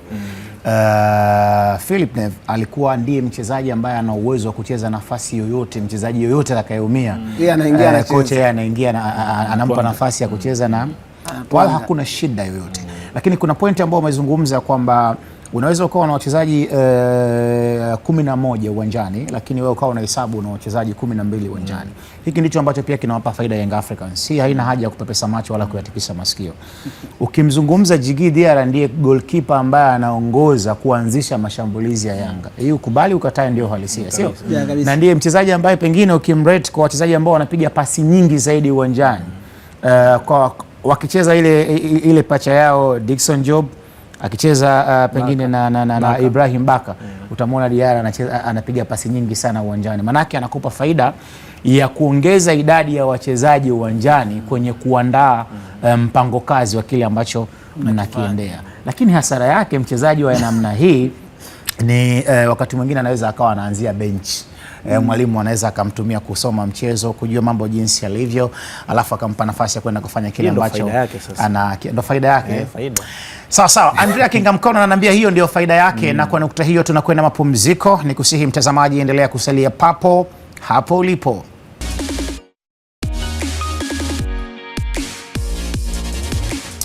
Umefanya jambo la mbolea kweli kweli kuendelea kusalia nasi huku ukiselelea matangazo haya Jamil kweli kweli, na kama hujafanya jambo la mbolea basi utafanya jambo la kustawisha mno furaha yako, maana hupaswi kuhama channel. Endelea kuitazama Azam TV, burudani kwa wote. Endelea kuitazama Azam Sports 1 HD. Hapa ndio mahali pekee Afrika Mashariki na Kati madini ambapo huwa yanaanza kabla ya kusambaa na kutandawa ulimwenguni kote. Ilivyo bahati hii leo nimeketi na wachambuzi wabobevu kabisa masuala ya kandanda wakilipamba gaya hila adhimu kabisa. Nami mtangazaji kinara sina la ziada zaidi ya kuona na kupa tu taarifa muhimu kabisa kuhusiana na kile ambacho kinajiri na kuchukua nafasi. Kwa sasa moja kwa moja leo kwenye AFCON Special tunatazama timu zilizopo katika kundi D na nafasi yao katika msimamo wa kundi hilo, lakini pia katika mashindano ya msimu huu ya AFCON ambayo wiki ijayo yataanza kutimua vumbi pale nchini Morocco. Na msimamo wa kundi D kama ambavyo unaonekana, timu ya kwanza kabisa ni Benin, timu ya pili Botswana, ya tatu DR Congo pamoja na Senegal. Ndizo timu ambazo zinatengeneza kundi D. Hapa sasa tutakwenda kuketi kuchambua na kudadavua nani ambaye anatazamwa kama kibonde kwenye hilo kundi, lakini nani ambaye anatazamwa kama favorite kwenye hilo kundi, na wachambuzi watakuja kuniambia hapa. Nikianza na Andrea Kingamkono, msimamo wa kundi D namna ambavyo tunauona, kuna timu kama Benin, Botswana, DR Congo pamoja na Senegal. Ni kundi la namna gani hili? Ni kundi ambalo litakuwa na ushindani. Vita yake sio ndogo. Vita sio ndogo, ushindani mkubwa, na hasa ukiangalia pale kuna watu ambao tayari walishakutana kwenye kufuzu kombe la dunia, Senegal na Congo, mechi ambayo inaonyesha kama itakuwa vita nyingine, watu wataka kulipa kisasi. Kwa hiyo naona ushindani utakuwa mkubwa kwenye hilo kundi. Hasa lakini bado nawapa nafasi hao wawili, Congo na Senegal. Kutokana na aina ya vikosi vyao, rekodi zao na mafanikio yao katika mashindano ya Afrika kwenda hatua inayofuata, kulinganisha na Benin pamoja na Botswana. Botswana kwenye ile kundi ni matokeo yote kwao itakuwa ni faida. Wanasema Botswana. Benin kidogo 2019 waliwashangaza watu, waliweka rekodi ya kipekee, walimpiga Morocco wajua. Kwa hiyo ni timu ambayo wakati mwingine ikija vizuri inakuja na matokeo ya kushangaza. Kwa hiyo wakiamka kama alivyoamka Yera leo inakuwa sio siku yao, yani wanakuwa mashindano hawakupi kitu. Botswana wao kwenye kundi yani ndio ambao wanaonekana wao watu watakuwa wanajifunzia vitu, lakini ushindani upo na mpira unachezwa uwanjani na lote. Kwa sana wewe unataka kutuambia kwamba Botswana ndio timu dhaifu kwenye kundi? Ndio timu dhaifu kwenye kundi. Michael, unasemaje? Kocha, karibu. Kusema kuhusiana na timu dhaifu, tunazungumzia kundi hili, kundi D namna lilivyo. Mbona niogopa sana leo? Vita ya ufalme kati ya Senegal na DR Congo, maana kwa mujibu wa Andrea Kingamkono yeye anasema Benin na Botswana ni timu ambazo kama vile vimeanza kujitenga mapema kati ya maji na mafuta. Watakao kuwa watawala kwenye hili kundi ni Congo DR pamoja na Senegal. Wewe maoni yako ni yapi, kwa sababu ni hisia na ni fikra mseto? Hapo nakumbuka Egypt alikuwaga Luku akamuuliza jamaa, unaonaje mechi ya leo? Nataka swali. Yaani nataka swali sasa ndio niulize. Yeah, of course kwenye kundi kwenye makundi yote huwa inakuwa hivyo kwamba kuna timu ambazo zinapewa nafasi kubwa zaidi. Ndiyo. Na kuna zile timu ambazo zenyewe pengine unasubiria surprise ili zije zikushangaze wewe pia uone kwamba zimefanya jambo la kushtukiza kwenye mashindano.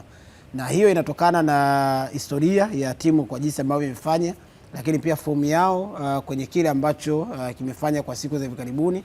Na unaweza kuona kwenye kundi kwa ilivyo, unaona Senegal pamoja na DRC kwa sababu ya ukubwa wa vikosi ambavyo wako navyo, wachezaji wao ambao ni top players wanacheza kwenye ligi zenye ushindani zaidi kabisa. Lakini unaangalia pia consistency yao kwenye kupata matokeo, unaona Senegal pamoja na DRC wao wanajitenga, wanaonekana kuwa ni top teams kwenye kile ambacho wanakifanya. Benin ni moja kati ya timu ambazo zile timu ambazo zinatoka kwenye ukanda magharibi lakini hazijafanikiwa kuliteka soka la Afrika.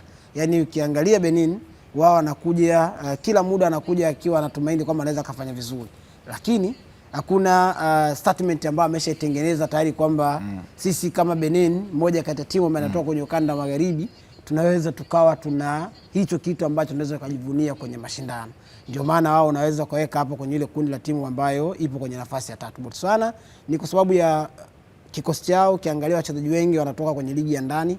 Kocha wao pia ni mzao ambaye unaweza kuona alikuja hapa akiwa na TS Galaxy wakati ule kwenye ngazi ya club, lakini baadaye kama majukumu ya timu ya taifa. Unaweza kuona kwamba kikosi chao kwa kiasi kikubwa kinaona na wachezaji kutokea TS Galaxy wanatoka kwenye ligi ya ndani, wengi wanatoka hapo. Ukitoka hapo wanacheza wengine wachache wanacheza ligi ya Afrika Kusini. Kwa unaweza kuona kutokana na hicho ambacho kinaonekana kwao kwenye kikosi chao, inawezekana level ya ushindani ambao wanaipitia ikawa inatenganisha sana wao pamoja na Senegal na DRC, lakini hii timu ya kati ambayo ni Benin ambao wenyewe wana mchanganyiko angalau wachezaji ambao wanaenda maeneo mengi. Asante sana kocha kwa uchambuzi wako huu Jamil wenye utondozi uliotukuka. Sawa. Bana, huyo ni Michael Hiera. Kwa sasa moja kwa moja tuangalie namna ambavyo wasifu wa vikosi ama wa timu zilizopo kwenye kundi D, alafu utakuja kuona nani ni nani. Tukianza na Senegal, Simba wa Teranga hawa unakumbuka wameshiriki michuano hii ya AFCON mara 18 na mafanikio yao makubwa ambao waliyapata, walitoa ubingwa msimu wa 2021. Utakumbuka pia walikuwa washindi wa pili 2019 2022. Utaona pia 2002 sawa sawa. Bwana Andrea, macho yako bado yanaona vizuri. Wameshiriki mara 18. Mechi za AFCON walizocheza zilikuwa ni 71 na wachezaji wao nyota wa kuchungwa zaidi ni pamoja na Edouard Mendy, Sadio Mane, Krépin Diatta, Kalidou Koulibaly, Nicolas Jackson. Hawa ni miongoni mwa wachezaji wa kuchungwa sana na ni miongoni mwa wachezaji wa kutazamwa kwa jicho la tatu kama sio jicho la huruma. Magoli ambayo wao wamefunga mabao 87 na wamekubali kufungwa magoli 58. Hii ndiyo Senegal. Hawa ndiyo Simba wa Teranga. Senegal ni timu shindani kwenye mashindano haya. Ndio. Tangu walivyochukua ubingwa 2021, 2023 haikuwa bahati yao, walikuwa na timu nzuri lakini haikuwa bahati yao, na sasa hivi wanakuja tena kwenye mashindano haya. Na miongoni mwa timu ambazo katika ukanda wa Afrika zinafanya vizuri, ukiwatoa Morocco, Senegal nadhani wanashika nafasi ya pili. Kwa hiyo inakupa sababu ya kuwapa nafasi kubwa kabisa, hasa kutokana na kocha wao Papa Thia ametokea amechukua kikosi, ameonyesha mabadiliko, timu ametengeneza, timu inaweza kujilinda vizuri, timu inaweza kufanya mashambulio ya kutosha. Umeona katika kufuzu kwenye World Cup walienda wakamvuruga DR Congo nyumbani kwake. Walimvuruga walimvuruga mpaka watu wakang'oa viti pale. Kwa hiyo unaona kabisa ni timu ambayo hii ni timu inakuja kwenye mashindano hayo ikiwa na nia na malengo thabiti kwamba tunataka tuchukue ubingwa. Na ni miongoni mwa timu ambazo zinapewa nafasi kuingia kwenye zile nne bora za mwisho. Kwa hiyo wana hiyo kutokana na wachezaji wao. Vijana wana mchanganyiko mzuri, wana kina Kalubari, wana kina Mane ambao wana damu ambayo nzito ya wazee ambao Kalidou Koulibaly na kina Sadio Mane hao. Na wana vijana ambao wenyewe wanakuja kina Diatta. Umeona? Kwa hiyo unaona ni timu ambayo inakuja kuonyesha kwamba wanakuja kwenye mashindano haya wakiwa na lengo kubwa sana la kutetea, kuja kuonyesha ubora wao kwenye mashindano. Tokea kwenye kizazi cha kina Diouf walikuwa na kizazi kizuri, kina Fadiga walikuwa na kizazi kizuri. Kwa hiyo sasa hivi na hawa wenyewe wanataka kuja kuthibitisha hilo kwamba sisi tuna timu ambayo inaonyesha ushindani, na hii wakifanya vizuri hapa na wao ni karata yao muhimu kuelekea kwenye kombe la dunia, kwa sababu watakuwa tayari wana kikosi ambacho wanaamini kweli kitaenda kufanya ushindani wa kutosha kwenye kombe la dunia. Na hii ndio changamoto ambayo ili kundi wanao, kwa sababu kuna mtu anataka kwenda kuthibitisha mimi ni timu bora na nakwenda kwenye kombe la dunia nikiwa na timu imara zaidi, kama alivyothibitisha Azam FC kwamba yeye ni timu bora na bidhaa yake ni bidhaa bora kabisa. Ndicho ambacho anataka kukifanya hawa Senegal. Waliwavuruga Leopard wakavurugika. Anasema waliwatia misukosuko, waliwasukasuka mpaka wakapatwa na misukosuko. Sasa ngoja tuangalie Congo DR alafu utakuja kuzungumza. Au unasemaje? Hao waliovurugwa wakavurugika. Bana, tuwatazame sasa hivi DR Congo, jina la utani ni The Leopards. Ushiriki wao wa AFCON, wao wameshiriki mara 21. Mafanikio yao makubwa kabisa ni mabingwa hawa mwaka 1968 na mwaka 1974. Lakini pia wameshawahi kufika na nafasi ya tatu. Itakumbukwa ilikuwa ni mwaka 1998 na 2015 walishika nafasi ya tatu kwenye haya mashindano. Lakini Congo DR wao wamefunga mabao 94 na isivyo bahati wamekubali kuruhusu magoli 107.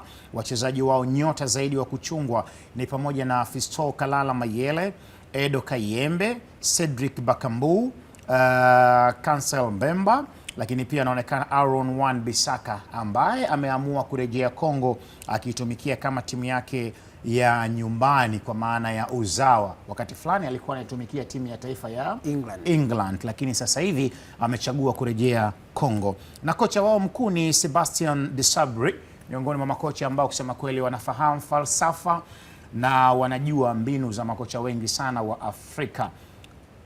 Walisukwa wakapata misukosuko, hatimaye wamekutana tena kwenye kundi D michuano hii ya AFCON. Karibu sana kocha Michael Hiera. Inawezekana wakati wanapanga makundi walivyoona wanakutana tena, DRC akawa anatamani kulipa kisasi. Wanasema kisasi ni haki. Sasa ataangalia wao kuona kama inawezekana kukilipa hicho kisasi ama itakuwaje, kwa sababu katika wakati ambao DRC anafikiria kwamba anaweza akatumia vyema uwanja wake nyumbani kwenye hatua za qualify kwenye kombe la dunia, ndipo wakati ambao Senegal alionyesha kwamba licha kwamba umetangulia, lakini bado mimi naweza nikaja kutokea nyuma na nikapata kile ambacho nakitaka. Sawa. Ukiangalia kwenye kikosi cha DRC wamefanikiwa kuchukua ubingwa mara mbili, lakini ni wakati ule anaitwa Zaire. Sio DRC hii ambayo iko sasa hivi. Kama nikumbusha jina la zamani sana. Zaire. Wakati ule huko 74 ambapo anachukua hilo taji na nisema alivyochukua mara ya pili. Kwa hiyo ukiangalia kwa hivi karibuni mafanikio yao, utakumbuka kile ambacho walikifanya kwenye makala iliyopita, walifika kwenye hatua ya nusu finali na walipoteza kwenye mechi ya kumtafuta mshindi wa tatu dhidi ya Afrika Kusini.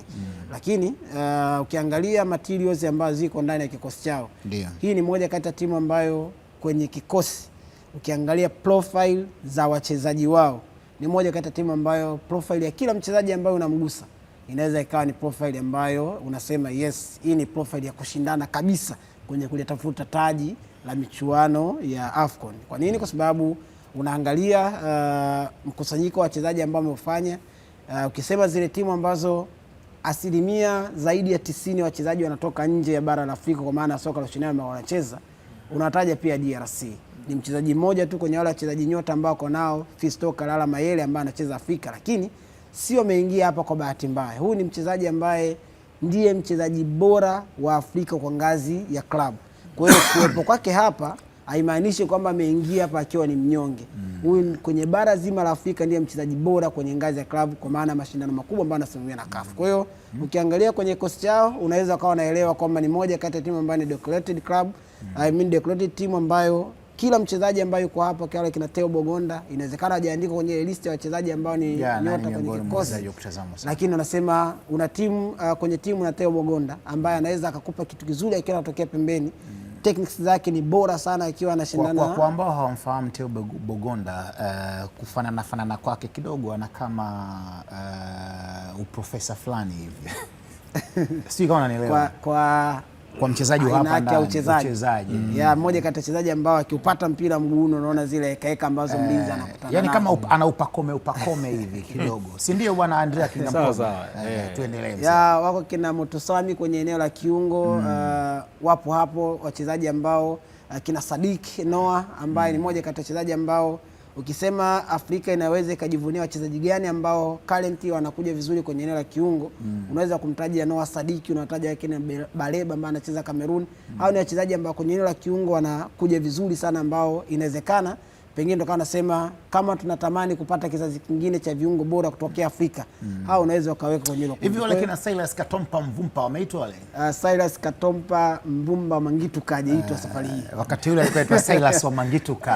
Alikuwa kwenye finali iliyopita, lakini kwa wakati huu hayupo kwenye kikosi. Mshabali kidogo Silas wa Mangitu ka. Bwana sawa, huyo ni kocha Michael Hiera akitupitisha kwenye kikosi cha Congo DR baada ya kunukuu yale maneno ambayo aliyasema Andrea Kingamkono kwamba walikwenda kuvurugwa wakavurugika kweli kweli, walipewa misukosuko, wakasukwa wakajaa kambani.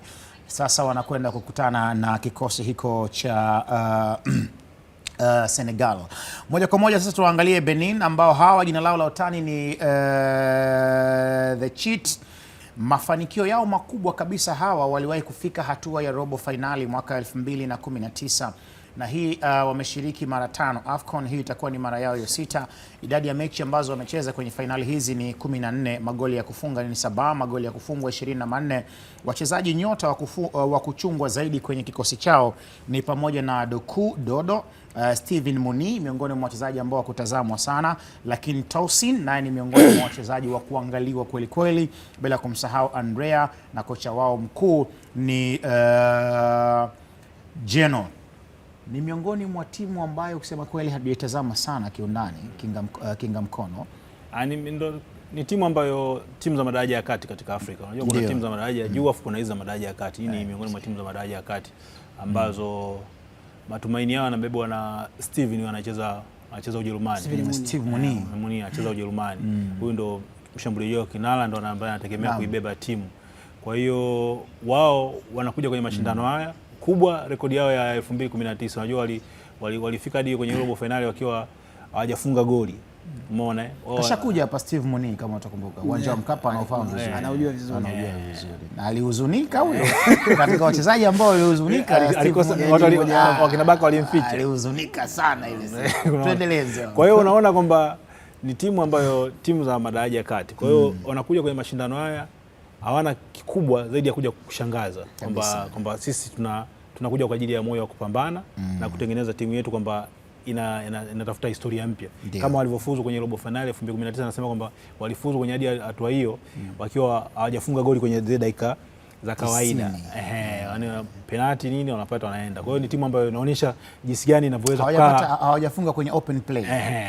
Unaona, inaweza ikakaa nyuma ikajilinda, ikaweka basi lake vizuri, ikajilinda, ikafanikiwa kupata matokeo. Kwa hiyo ni timu ambayo wapinzani wakubwa wa juu wanategemea kupata ushindani mkubwa kutoka kwao, kwa sababu ni vijana ambao wanatafuta kutenga historia yao na kutengeneza madaraja yao ya tofauti na labda kuweka historia nyingine ya kwenda robo finali kwa mara ya pili. Kwa hiyo ni washindani tangu 2019 ndio ile robo finali. Kwa hiyo tangu wakati huo bado wanajitafuta. Kwa hiyo nadhani afu ni timu ambayo kwenye AFCON inakuja na kutoka. Ndio maana imeshiriki mara 5 tu. Ingia toka hiyo. Yaani kama vile maji kupwa. Yaani sisi wametuzidi kidogo. Sisi tunaenda kwa mara 4, wao wameenda mara 5. Kwa hiyo ni timu ambayo ni hasa timu ya madaraja ya kati. Kwa hiyo ni tunategemea kuona watacheza mpira mzuri wa ushindani, lakini bado na watategemea hapo maajabu tu. Michael, nimesema maji kupwa maji kujaa, yani wewe ameniangalia hilo jicho ndugu yangu. Yani hao ni ingia toka. Sawa. Basi tuondoke hapo baada ya kuwatazama Benin, na moja kwa moja tuitazame timu nyingine ambayo inapatikana kwenye kundi D kwenye fainali za michuano ya AFCON msimu huu 2025 ambazo siku za hivi karibuni zitaanza kutimua vumbi pale nchini Morocco. Azam TV ni miongoni mwa televisheni ambazo zitakuletea uchambuzi wa kina kabisa kwenye haya mashindano na zitakupatia mechi zote bila shaka, na wawakilishi wetu watakuwa huko kwa ajili ya kutujuza na kutuhabarisha taarifa mbalimbali ambazo zitakuwa zikijiri na kuchukua nafasi. Kwa sasa tuwatazame Botswana ambao ndio timu ya mwisho inayotengeneza kundi D. Hapa tutajikita kuangalia Botswana kwenye wasifu wao, taangalia namna ambavyo walichokifanya kwenye mashindano haya ya AFCON. Jina lao la utano julikana kama Zebras. Ushiriki wao wameshiriki mara 2 tu, hii inakuwa ni mara yao ya 3. Mafanikio makubwa ambao wameyapata wao huwa wanaishia kwenye hatua ya makundi. Idadi ya mechi ambazo wamecheza AFCON ni mechi 3 tu ndizo ambazo wamezicheza, na wamekubali kufungwa magoli wamefunga mabao 2, lakini wao wamefungwa magoli 9. Wachezaji wa kutazamwa zaidi kwenye kikosi chao ni pamoja na Tumisang, miongoni mwa wachezaji ambao wanatazamwa zaidi Orebonye, lakini bila kusahau Ronald Fortune, miongoni mwa wachezaji ambao kusema kweli hawa ndio wanatazamwa zaidi. Thabang Sesinyi naye ni miongoni mwa wachezaji ambao tunamtazama kwenye fainali hizi atakwenda kufanya kitu gani. Kocha wao mkuu ni Morena Ramoreboli, ndiye kocha wao mkuu. Na sasa nitamwalika hapa Michael Hiera aje achambue na kudadavua, na nitampa nafasi ya kuzungumza kwa mapana na mawanda yake. Yaani sasa wewe unakwenda kutabahar unatabahar kuizungumza Botswana, namna ambavyo imeshiriki AFCON na kile ambacho unakiona. Haya mzee wangu, hebu tabahar tuone. Umekiona nini kwa Botswana? Kwenye gaya hili adhimu. Yeye utachoka. Unaweza ukachukua karatasi na ukao unaandika. Nikiandika ndapata tabu sana. Kiswahili cha pwani na Kiswahili chetu sisi watu wa bara ni tofauti. Wewe unashangaa kutabahari. Yaani nimekupa nafasi ya kuzungumza. Kwa mimi niache na Kiswahili changu cha bara. Wewe Kiswahili chako cha pwani na bara yako wewe. Tabahari. Kwa hiyo ukiangalia Botswana of course wanakuonesha kwamba wao ni kwenye hizi timu. Angalia profile, angalia ushiriki kwenye michuano ya AFCON. Sawa. Ukianzia kwa Senegal, DRC, Benin, wao hii ndo mara yao ya pili. Kwa hiyo haikushangazi kuona kwamba kwa nini wao wanakuwa temdi kama timu dhaifu kwenye kundi lao. Na wameshiriki mara moja pekee, na unaona jinsi ambavyo walisaga kwenye hiyo michuano wakati wanashiriki kwenye mechi 3 ambazo alicheza. Namba magoli ambayo alifunga ilikuwa ni ndogo sana, lakini wao waliruhusu magoli mawili tu. Wao waliruhusu magoli mengi. Usione aibu kuitaja. Magoli mawili tu ambao walifunga wao. Kwa hiyo ukiangalia kwenye timu unaweza kuona kwamba wao ni moja kati ya timu ambayo itabakia kuwa hivyo, kwamba wao wanatakiwa kwenda kwenye mashindano wakiwa wanakubali kwamba sisi ni timu dhaifu. Lakini ukiangalia hata kwenye orodha ya wachezaji wao wa kuchungwa ambao wako kwenye kikosi, mchezaji wao ambao unaweza kusema anaweza kaangaliwa zaidi ni Orebonyi ambaye anacheza kwenye klabu ya Wydad Casablanca. Ni moja kati ya wachezaji ambao inawezekana kwa Afrika wakawa na jina kwa sababu anacheza michuano ya ligi ya mabingwa barani Afrika mara kadhaa. Lakini baada ya hapo lakini sasa hivi anacheza kombe la shirikisho yupo kwenye kombe la shirikisho. Ujambo lakini akiwa na Wydad Casablanca pale. Kwa hiyo ukiangalia kwenye kikosi chao kina Fortune. Sio wachezaji ambao popote ambapo utaenda utaambiwa kama ni moja kati ya top players Afrika. Kabisa. Kwa hiyo unaweza kuona pia kocha wao Morena ndo huyu ambaye anajitafuta kuona kwamba naye anatengeneza utawala kwenye soka la Afrika. Tofauti na mataifa mengine ambayo unaona pengine wanaweza kaa na bebo hata na benchi tu. Kwa mfano Genoti kwa upande wa Benin, unaweza kusema ni moja kati ya makocha ambao wamepita kwenye timu kadhaa barani Afrika na anaweza kaa na uzoefu wa kufundisha national teams. Lakini Morena ni wapi ambapo uliweza kutengeneza utawala wako zaidi ya kile ambacho ulifanya kwenye ngazi ya club, pengine kufika kwenye hatua ya makundi kwenye ligi ya mabingwa, na ilikuwa ni msimu mmoja. Kwa hiyo unaangalia kwenye kosti yao unaona bado ni timu ambayo inastahili kubakia kuwa ni timu ambayo inakuwa ni timu ya pili kwenye kila mechi ambayo itakuwa inacheza. Lakini kwa sababu ni mpira wa miguu, unasema unaheshimu, pengine haujui nini ambacho kitatokea kwenye dakika 90 kwenye hizi ambazo watakuja kuzicheza kwa wakati huu, lakini bado wao unaatemu kama timu ambayo sio miongoni mwa timu ambazo unaweza ukaziona kwamba pengine zina msuli mkubwa hivyo wa kushindana dhidi ya hawa top giants kwenye timu kwenye kundi. Lakini unaheshimu tu kwamba kwa sababu wamequalify kufika kwenye hatua hii, kwenye kundi lao walifika nafasi ya pili na wamefika hapa, maana yake ni kwamba anaweza pia akastruggle kwenye kundi akapambana akaona nini ambacho anaweza akakibuna. Lakini bado hauwezi ukaona kama ni timu ambayo unaweza ukaitem kama timu shindani kuanzia kwenye hatua ya awali. Watatakiwa kwanza kukubali kuingia kwamba sisi tunaenda kujifunza, kwa sababu ni mara yetu ya pili tunaenda kushiriki mashindano. Bado tunatakiwa kujifunza zaidi, pengine kupata kitu kikubwa kwa ajili ya mashindano haya makubwa ya Afrika. Umekaa kimya muda mrefu sana. Nilimwacha bwana mdogo aendelee kutabahara. Ninayo nafasi ya kumwita bwana mdogo. Nimemleta mjini. Kabisa. Nimemtoa Songea siku hiyo kwenye mechi moja, nikamwambia njoo tupige kazi kijana wangu. Akakaa. Unakumbuka? Coastal nambia kwanza. Tuzungumze kidogo kwa Benin hapa ambayo Michael Hiera ametoka kuzungumza. Mtazamo wako ni upi kwenye namna ambavyo timu yao ilivyo, wachezaji wao wa kuchungwa, mafanikio ambayo wameyapata na namna ambavyo wameshiriki fainali hizi za AFCON? Ni timu ambayo itakuja kuonyesha namna bora ya kukaba. Yaani ni timu ambayo itakuja kuonyesha namna bora ya kukaba. Hiyo ndio sifa yao kubwa Benin. Kabisa. Kwa hiyo watakwenda kutazama mpira, waende kujifunza, hasa wachezaji wanaocheza mpira, waende wakaangalia jinsi timu inavyofanya namna bora ya kujilinda na kushambulia pale nafasi inapopatikana. Watakwenda kukabana na kina Sadio Mane, ili kina Mayele, ili kupishana nao.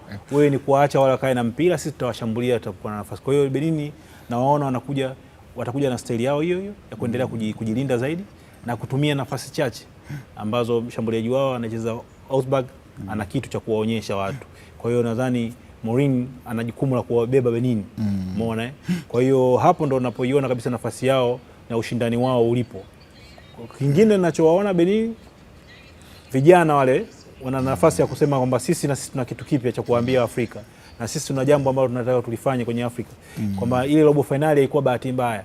Sasa hivi tunataka tuweke historia mpya kwamba sasa tuna uwezo na kila sababu ya kufika kwenye ile robo finali. Shukran sana. Moja kwa moja kwa sasa tunaungana na mwenzetu Fortunatus Kasomfi kutokea Afrika ya Kusini, kutokea pale Joburg, Johannesburg. Hunjani? Bafwe tulapo studio. Uko vizuri? Mungu ni mwema, tumeridhiana. Siku ya jana ilikuwa ni siku ya maridhiano, kumbukumbu miaka 30. Naam, tuko vizuri. Kumekuchaje hapo na hali halisi ya mambo ikoje kwa sasa? Nataka nifahamu Fortunatus Kasomfi. Watazamaji wetu wa Azam TV bara zima la Afrika wanakutazama kwa sasa na duniani kwa ujumla wake. Nashukuru sana pia watazamaji wetu, salamu kwenu na heri ya maandalizi ya mwisho wa mwaka. Nina imani kabisa kwamba watu wengi watambua na waliona jinsi Bafana walivyoweza kusogea na kuweza angalau kufika nafasi ya 3 baada ya miaka takriban kadhaa ya kuto kufanya vyema katika michuano ya AFCON.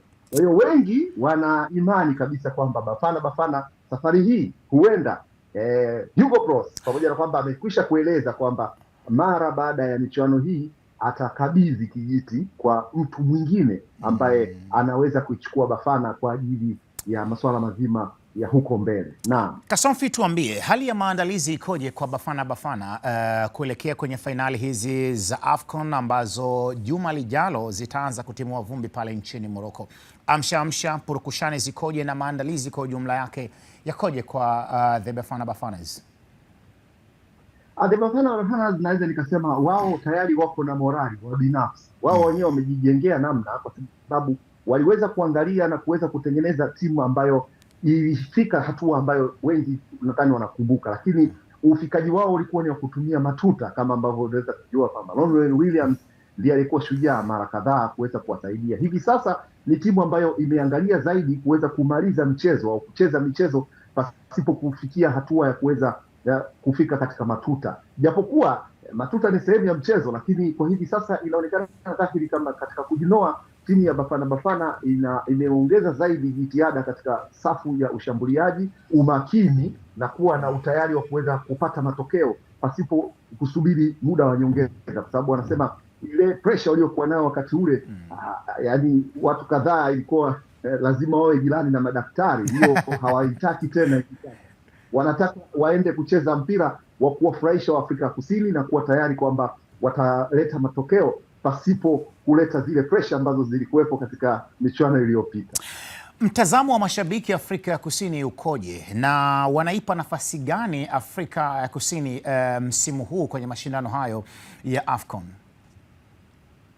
Kwa ujumla naweza nikasema watu wote wa huku kusini mwa Afrika, nikizungumzia nchi kama vile Botswana, Lesotho, Eswatini, Msumbiji, Zimbabwe, hata na Zambia ambao pia wako jirani na kwetu hapo, wengi wanatoa nafasi kubwa kwa huenda Bafana ikawa ni moja kati ya nchi ambazo zitapeperusha bendera. Hizi nchi zinginezo hizi za huku Kosafa zinaweza zikafuata. Hata ukiangalia katika michuano yao ya Kosafa, timu ambayo imefanya vyema zaidi na inayofanya vyema mara kadhaa ni Bafana. Japokuwa katika michuano ya Kosafa hivi sasa au mara kadhaa wamekuwa wakitumia sana vikosi vya vijana chini ya miaka 23 au chini ya 17, lakini ni mpango kazi na ni mpangilio ambao makocha au kocha wa timu ya taifa amekuwa akiangalia kwamba kuijenga timu kunatakiwa kuanze mapema. Yani ni lazima kuweza kutambua wachezaji gani wanaweza wakawa kesho ili kuziba nafasi, kwa sababu kuna wachezaji ambao tayari umri unakwenda. Tiamajo kina Mshishi, unaona kama nasema Temba Zwane, ni watu ambao tayari ni maji ya jioni hayo. Unakuja unaangalia hata Ronwen Williams, japokuwa ni goalkeeper, wanasema goalkeeper huwa like a wine, it gets more improved in quality as it gets old, lakini hawataendelea kufikiri kwamba waendelee kuwa na goalkeeper ambaye tayari anakwenda zaidi ya miaka 35. Tayari kuna vitu ambavyo kwa michuano ya Kosafa wamekuwa wakitumia sana vijana wadogo ambao ni kweli kuna vijana ambao tayari wameanza kuonyesha dhahiri kwamba wanaweza kuingia katika kikosi kikubwa cha Bafana na wengine tayari wamepata nafasi hiyo. Kwa hiyo nina hakika sabiki wana imani na wanaamini kwamba huenda tia maji hivi hawataishia tena kwenye 3 bora. Huenda watacheza finali. Ndio wazo. Kasomfi wanasema hamna ndio mulimwamo. Tukiachana na Bafana timu ipi hasa pengine inazungumzwa sana na mashabiki, pengine inaweza ikawa ndio mabingwa wa fainali hizi za AFCON kwa msimu huu wa 2025 ambazo zinafanyika pale nchini Morocco? Wengi wanaizungumzia ni pia Senegal, hawajaiacha mbali. Ni timu ambayo ni moja kati ya timu ambazo zinazungumzwa kwamba huenda zikafanya vyema zaidi. Lakini ukiangalia kwa umakini, wale mabingwa mara nyingi zaidi, nazungumzia Misri, sio watu wa kuwabeza. Na wachezaji kama vile Mo Salah ambaye anakwenda kuelekea uko pioni, hawezi kuondoka akawa unakumbuka kina Hossam Hassan ambao wengi wamekuwa katika wakiwa tangu wakiwa under 14 mpaka wanakwenda kustaafu, na walifanya vyema na vizuri zaidi, na imani kabisa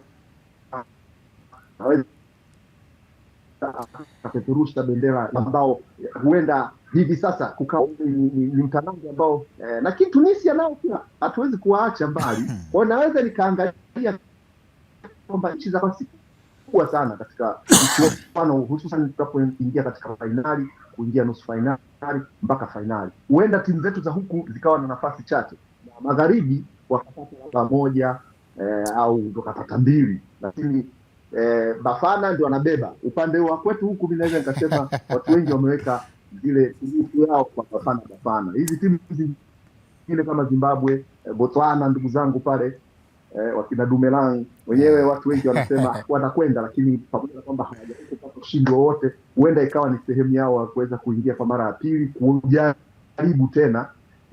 Lakini sidhani kama, na sisi tunatajwa kwamba ni timu inafanya na most improving team, na hata na huko ndiko ambapo nilikuwa nataka nije. Kasomfi, kwanza nikupongeze, umevaa jezi ya timu yetu ya taifa ya Tanzania. Nataka niseme pia Watanzania ambao wanaishi huko bondeni kwa Madiba wanaizungumziaje Taifa Stars na wanaipa nafasi gani?